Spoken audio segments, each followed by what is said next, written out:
Jerome had everything money could buy, but not the one thing his doctor ordered: peace. After a serious heart attack, Jerome, a self-made black millionaire, drove alone to his quiet vacation house in the Vermont countryside. This house was supposed to save his life. 2 months of rest. No stress. No noise. No people. But the moment he stopped his car, something felt wrong. The wooden gate was painted blue. Jerome frowned. "I never painted that gate." He stepped out slowly, hand resting on his chest, remembering the doctor's warning. No stress. No sudden movement. Yet his heart began to beat faster. The garden looked alive. Bright flowers bloomed where there were once only weeds. The grass was neatly cut. The windows were clean, shining in the sunlight. Someone had been here. Jerome swallowed hard and pushed the gate open. It didn't creak. Someone had oiled it. Then he heard it. Children's laughter. His breath caught. There should be no one here. Jerome walked up the porch steps and stopped at the open door. Inside, a little girl ran across the living room holding a doll. A baby crawled on a soft rug Jerome had never seen. And on his couch sat a young woman folding laundry. A stranger. In his house. The woman looked up. Her face went pale. "Who are you?" Jerome asked, his voice shaking. The basket slipped from her hands. Clothes fell to the floor. I can explain," she said quickly. Jerome stepped inside. His hands trembled. "Explain what you're doing in my house." The little girl ran and hid behind the woman. The baby started crying. "Please, sir," the woman begged, lifting the baby into her arms. "I had nowhere else to go. The house was empty. I thought no one lived here." Jerome felt pressure building in his head. He closed his eyes and took a deep breath, counting slowly like the doctor taught him. "This is trespassing," he said. "I should call the police." "No," the woman cried. "Please don't. Just give me a few days. My husband died. I lost my job. I was evicted. I have 2 children." The words rushed out, heavy and desperate. The little girl tugged her mother's dress. "Mommy, are we going to sleep on the street again?" Again. That single word hit Jerome harder than any insult ever had. He looked around. The house was spotless. It smelled clean.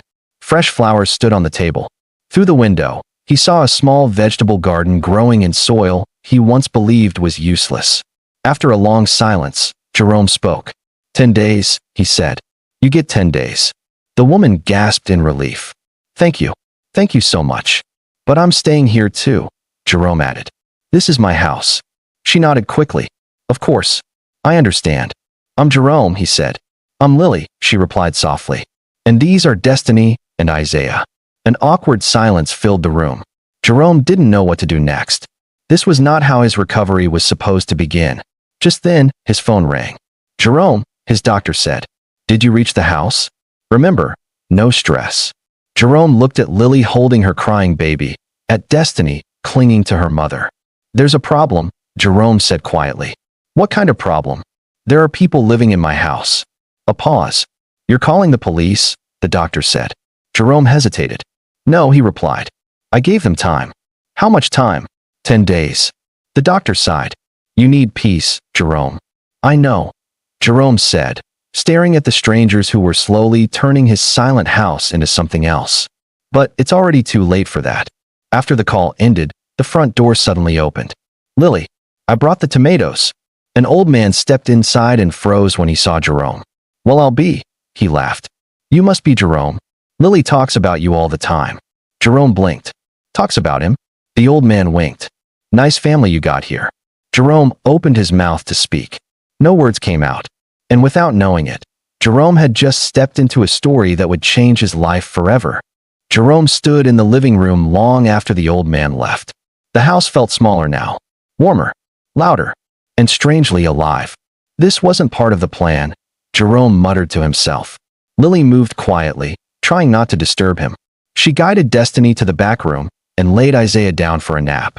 When she returned, she kept her eyes low, as if afraid one wrong move would change his mind. "I'll make dinner," she said softly. "You must be tired from the drive." "I'm not hungry," Jerome replied.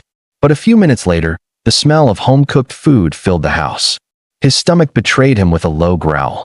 Jerome hadn't eaten real food in years. It was always takeout, meetings, late nights. He sat on the couch, listening to the sounds of a family that wasn't his. Pots clinking. A child humming. Soft footsteps. 10 days, he reminded himself. Just 10 days. That night, Jerome barely slept. The house creaked. The wind whispered through the trees. Somewhere down the hall, Lily softly sang Isaiah to sleep. The song was low and broken, full of pain and love. Jerome stared at the ceiling. For the first time in years, he didn't feel alone. Morning came early. Jerome woke to the smell of coffee. Real coffee, not from a machine. He walked into the kitchen to find Lily already awake, wearing an old apron. Destiny sat on the floor drawing, her doll beside her. "Good morning," Lily said, nervous but polite. "Coffee's ready." Jerome took a sip. It was strong. "Perfect. How did you know I like it this way?" he asked. Lily shrugged. "I found the coffee you bought before. I guessed." That small detail unsettled him. His phone buzzed. "Dr. Williams." "How was the first night?" the doctor asked. "Different," Jerome answered. "No chest pain." "No. I'm coming later today," the doctor said. No arguments. After the call, Lily spoke again. "Your doctor. I'll clean more before he comes."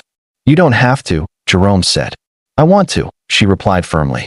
"It's only fair." Destiny suddenly ran up to Jerome, holding a drawing. "This is you," she said proudly. The drawing showed a tall man with a serious face standing next to a house. "Am I that scary?" Jerome asked.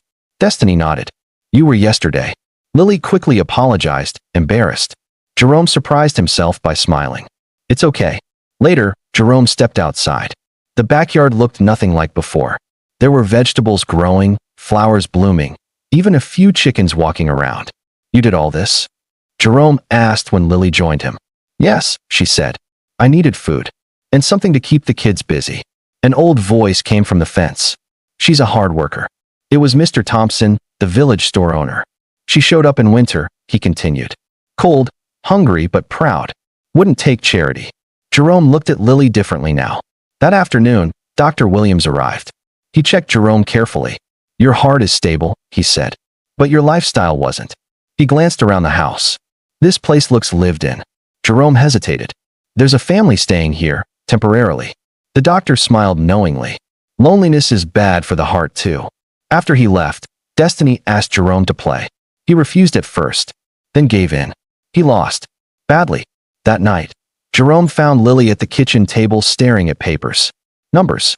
Lists. Places circled. "You're looking for somewhere else," Jerome said. She nodded quickly. "I'll be gone before the 10 days." Her voice shook. Jerome didn't know why that bothered him. The next morning, a scream broke the calm. Lily had slipped in the bathroom. Her ankle twisted badly. Jerome carried her to the couch, without thinking. "I can't rest," Lily said. "The kids." "I'll handle it," Jerome said firmly. And he did. Poorly. Isaiah cried nonstop. Destiny spilled juice everywhere. Jerome burned the rice and nearly flooded the bathroom. "How do you do this every day?" he asked, exhausted. Lily laughed for the first time. In that moment, Jerome realized something terrifying. These 10 days were already changing him, and he wasn't sure he wanted them to end. Jerome woke before sunrise the next morning, sitting on the porch with a cup of coffee growing cold in his hands. The yard was quiet except for birds and distant wind. He should have felt peace, but his chest felt tight, not from pain, but confusion. 10 days were supposed to pass quickly, yet every hour felt heavier. He watched the house windows, wondering how strangers had made it feel like something he never knew he missed that scared him more than the heart attack. He wasn't ready to admit it yet. But something inside him was waking up. Lily came out quietly, wrapping a sweater around her shoulders. She paused when she saw Jerome and almost turned back. "Sorry," she said softly. "Didn't mean to disturb. You're fine," he replied. She sat beside him, leaving space between them like a careful line. Destiny and Isaiah still slept inside. The silence felt heavy. Lily broke it. "I've been calling places again. No luck. Rents are high, jobs are few." Jerome nodded, unsure what to say. He wanted to fix it like business problems, but this wasn't numbers or deals. It was people, lives, and fear tangled together, painfully real. Later that day, the village seemed to notice Jerome more. Neighbors waved as he walked slowly down the road. Mr. Thompson stopped him again, offering advice, stories, and jokes. Jerome listened instead of rushing away. For once, time moved slowly, without deadlines. He helped Destiny plant seeds, even though his back hurt slightly. She smiled like it mattered. That smile stayed with him all afternoon. When Lily thanked him later, her eyes softened. Jerome felt a strange pull toward them, toward the life forming Quietly around him, he wondered when he stopped running from moments like this, and why now. That evening, Lily tried to cook while leaning on the counter. Jerome watched her wince and reached out instinctively. Sit, he said firmly. I'll do it. She hesitated, then laughed at his serious face. Fine, Chef Jerome. Dinner was messy, but shared. Destiny clapped when the food came out. Isaiah, smeared sauce everywhere. They laughed together, real laughter that echoed through the house. Jerome felt his chest warm. Later, when the kids slept, Lily thanked him again, quietly. You don't owe me anything, he replied. Surprising himself, he meant it, and that truth settled deep inside him like roots growing. At night, Jerome lay awake again, but this time his thoughts were different. He imagined the house empty, once more quiet and untouched. The idea hurt. He thought of New York, the silence there that felt cold, not calm. He realized his heart attack hadn't only broken his body, it cracked open questions he ignored for years. What was he building for? And who would share it? 10 days suddenly felt too short. He turned on his side, listening to soft breathing down the hall, and admitted quietly to himself that losing them would hurt more than change ever could. The next morning, Lily found Jerome fixing a loose step on the porch. You don't have to do that, she said. He smiled. I want to. She studied him carefully, like he might disappear. Jerome felt exposed, but didn't stop. Mr. Thompson passed by, nodding approvingly. You learn fast, boy, he joked. Jerome laughed, surprising himself again. The word change crossed his mind. Later, Lily packed a small bag for errands. Jerome watched, knowing it was practice for leaving. His chest tightened, but he said nothing. He was afraid of speaking too soon and ruining something fragile still forming between them. That afternoon, a letter arrived from the city. Jerome didn't open it right away. He already knew what it would say. Business demands waiting, decisions pressing. He placed it aside and joined Lily and the kids outside. Destiny ran laughing. Isaiah crawled toward him. Jerome picked the boy up, feeling the weight of trust in small arms. Something settled, then quiet and clear. The next days would not be easy, but he knew one thing for sure: this house was no longer just a place to rest. It was becoming a choice. And choices scared him more than sickness ever. Jerome did not open the letter that day. It sat on the table like a warning, quiet but heavy. He told himself he needed rest, yet his mind stayed busy. Lily's time was running out. Every morning, she checked her phone. Every night, she hid worry behind small smiles. Jerome noticed everything now. He noticed how Destiny held her doll tighter when boxes appeared. He noticed how Isaiah cried longer when Lily left the room. And he noticed how the house felt tighter each day, as if it was holding its breath. On the fourth morning, the tension broke. A sharp cry echoed from the hallway. Lily slipped on the stairs and fell hard, clutching her ankle. Destiny screamed. Isaiah began to cry. Jerome rushed forward, heart racing, fear flooding his chest. He lifted Lily carefully and carried her to the couch. She tried to smile through pain, but failed. The ankle swelled fast. Jerome wrapped ice in a towel, hands shaking. I can't stop, Lily whispered. I have to pack. I have interviews. No, Jerome said firmly. You need rest. The kids need you healed. She looked at him like he was saying goodbye instead of help. Jerome felt something shift. Without thinking, he added, I'll handle things. Today, tomorrow, however long it takes. Lily stared at him, stunned. You don't owe us that. I know, he replied. I still want to. That day changed everything. Jerome stayed home. He fed Isaiah, cleaned spills, and tried to keep Destiny busy. Nothing went smoothly. He burned toast. He forgot bottles. He tied Destiny's hair wrong. But the kids laughed anyway. Lily watched from the couch, worry slowly easing into something warmer. For the first time since arriving, she felt safe enough to rest. Mr. Thompson arrived with groceries and news. Village heard about the fall, he said. People care, you know. He looked at Jerome with a knowing smile. Care grows fast when roots are fed. That afternoon, a black car appeared at the end of the road. It didn't belong. A woman stepped out wearing a sharp suit and cold confidence. Jerome's stomach tightened. Victoria, his former business partner. She walked toward the house without hesitation, eyes judging everything. So this is where you vanished, she said. You left the company drowning. I didn't vanish, Jerome replied. I survived. She laughed without warmth. And now you're playing house? This isn't you. Lily appeared in the doorway, confused but polite. Victoria glanced at her dismissively. Interesting choice, she muttered. Jerome stepped forward. Watch your words. Victoria crossed her arms. The company needs you. Investors are waiting. If you don't return, I'll sell my share. Everything we built will be gone. Jerome looked past her at Lily holding Isaiah, at Destiny peeking from behind the door. He felt calm for the first time. Then sell, he said. Victoria froze. You're serious? Yes, Jerome answered. I choose this life. She shook her head. You'll regret it. Maybe, he said, but it will be my regret. The car left in a cloud of dust. Lily watched silently. You shouldn't ruin your future because of us, she said quietly. Jerome turned to her. This is my future. I just didn't see it before. That night, Lily packed again. Jerome found her in the back room folding clothes with shaking hands. I found a place, she said. Small, far, but safe. His chest tightened. You're still leaving. I have to, she said. This isn't real. It can't last. Jerome wanted to stop her. Words crowded his mouth, but fear blocked them. Lily closed the suitcase and turned away. Jerome realized then that loving someone meant risking loss.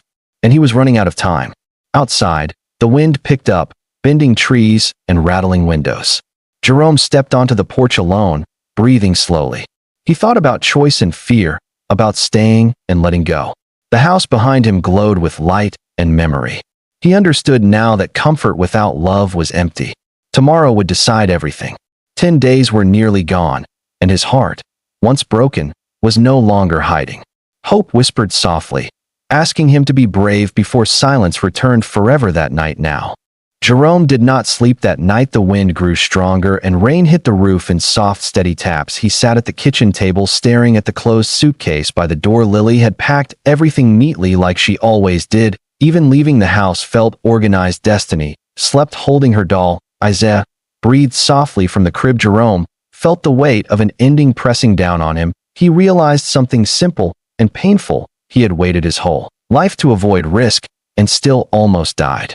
At dawn, Lily came into the kitchen. Her eyes were red, but calm. The taxi will be here soon, she said quietly. Jerome nodded, unable to speak. She moved to make coffee out of habit, then stopped. I should not, she whispered. He stood up slowly. You can if you want. She shook her head. No, I do not want to pretend everything is normal. They stood in silence until Destiny appeared, rubbing her eyes. Mommy, are we going? Lily knelt, hugging her. Yes, sweetheart. Destiny turned to Jerome, forcing a smile. By Uncle Jay.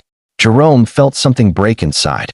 The taxi horn sounded outside. Lily lifted Isaiah and reached for the suitcase. Jerome finally found his voice. Wait, he said softly. Lily paused. Please do not make this harder, she replied. Without turning, he stepped forward, heart racing. Lily, I am not good with words. I hide behind money and work because it feels safe.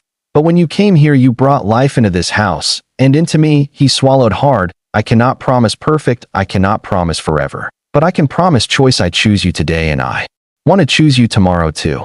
Lily faced him, tears falling. You do not understand, Jerome. I am scared, scared to love, scared to lose again. My husband promised forever, and then he was gone. I cannot put my kids through that again. Jerome stepped closer. I know fear. I almost died alone in a city full of people. That is fear too. Running does not protect us. It only keeps us lonely. Destiny tugged Lily's sleeve. Mommy, we can stay scared together. Lily knelt, shaking, holding her daughter. Jerome waited, heart pounding.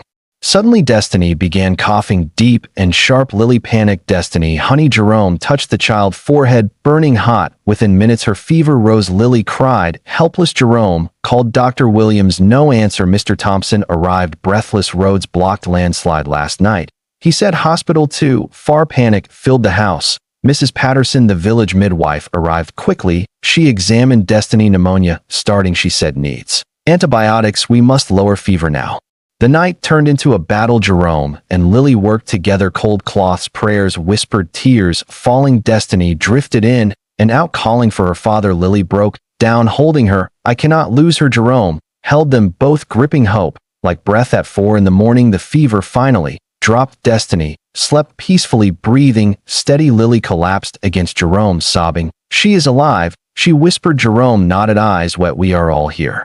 When sun rose, Lily looked at Jerome, exhausted and raw. I stayed because of fear, she said quietly, but last night showed me something. Fear will exist wherever I go, but love is here. She took his hands. I cannot promise I will never be scared, but I promise I will stay and try. Jerome pulled her close. Thank you for choosing us. Days passed quietly. Destiny recovered, laughter returned. The suitcase remained untouched. Jerome opened the letter from the city and smiled. He had already decided on the porch that evening. Jerome looked at Lily and said simply, stay not because you need to, but Because you want to, Lily smiled. I want to stay together. They watched the sun set, knowing their story was no longer about running, but about choosing home every single day. The house felt different after that, fuller, warmer, alive. Neighbors smiled, gardens grew, and mornings felt gentle. Jerome understood healing was not silence, but connection, not walls, but people, and not fear, but courage shared between imperfect hearts, learning slowly together every day. Jerome woke to sunlight and laughter instead of fear. The house felt calm but alive. Destiny chased the cat across the yard, while Isaiah crawled through grass. Lily watched them with coffee in her hands. Jerome stood beside her, heart steady, breath easy. He felt something new. Belonging. Weeks passed gently. Jerome sold his company shares quietly. The money arrived, but it no longer defined him. He fixed the house, planted trees, and learned village rhythms. He woke early, cooked badly, laughed often. Lily found part-time work nearby. The children grew lighter, safer. Fear still visited, but it no longer ruled. One evening, Dr. Williams arrived, smiling wide. "Your heart is stronger than before," he said. Jerome nodded. "Because I started living." The doctor looked at Lily and the kids. "That will do it." He paused. "Do not waste this chance again." Jerome promised he would not. That night, Jerome took Lily to the porch. No big plan. No ring yet. Just truth. "I almost died chasing more," he said. "Then you walked in and gave me enough." Lily listened quietly. "I do not know what the future holds," Jerome continued. "But I know who I want in it. You and the kids. As family." Lily's hands trembled. "Jerome, we moved fast." "Life moves fast," he answered. "I learned that in a hospital bed." Tears filled her eyes. "Are you sure?" He smiled. "I have never been more sure." Destiny appeared suddenly. "Mommy, are you crying again?"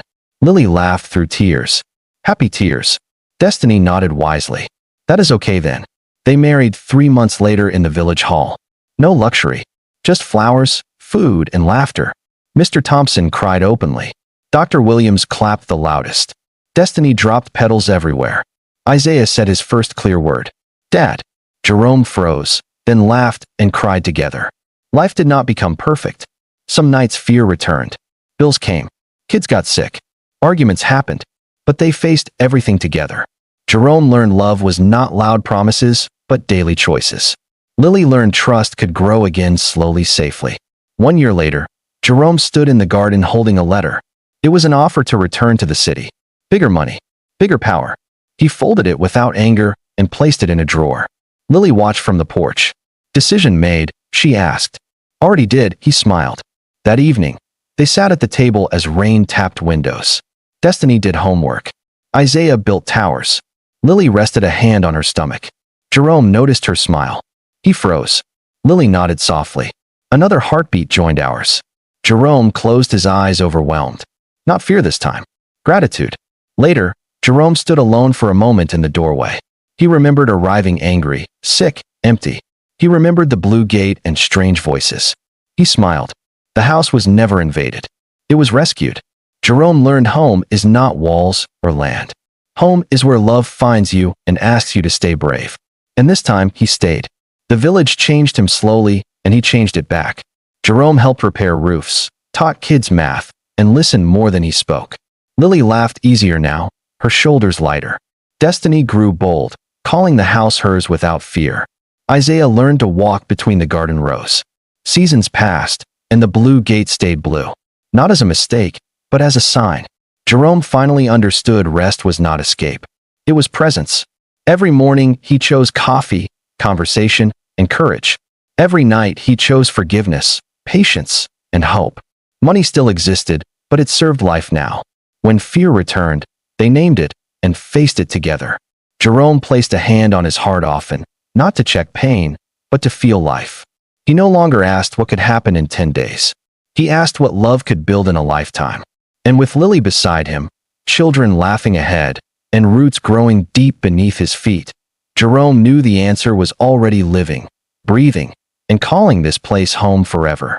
It was not a fairy tale ending, but a human one built on choice, care, and courage, repeated daily, quietly, honestly, for as long as life allowed them.